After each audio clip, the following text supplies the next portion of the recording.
welcome to Device Scholars. My name is Bhausha Sharma and this is Rehan Wahi. I'm from grade 11C and grade 11A.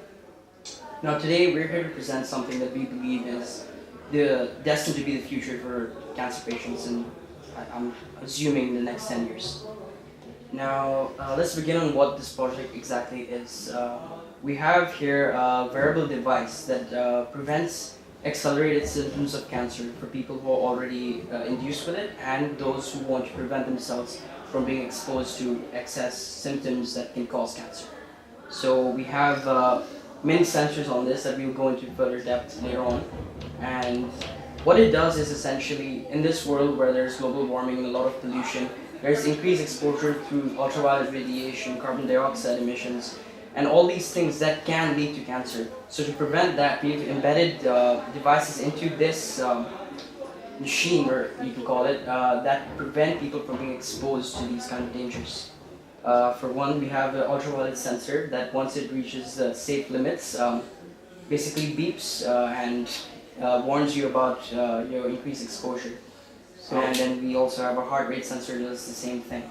But all of this is in concept right now. What we plan to do is, because everything is on your phone these days, we plan to integrate this into our own app, which we will basically program to warn you every time you're not in safe thresholds.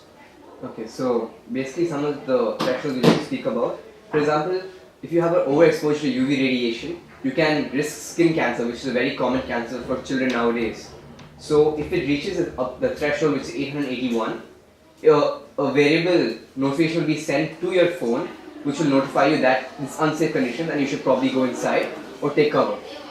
On the other hand, we have a heart rate sensor, which if it reaches above the threshold of normal safety, it will notify your parents or guardians, and if it reaches a certain level of height, it will automatically contact all Emergency services, yes. essentially.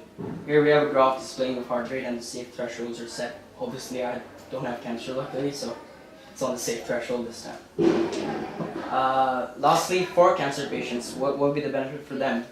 Firstly, with our integrated app, we can remind them for when they need to take their medicines and when they need to reorder stock.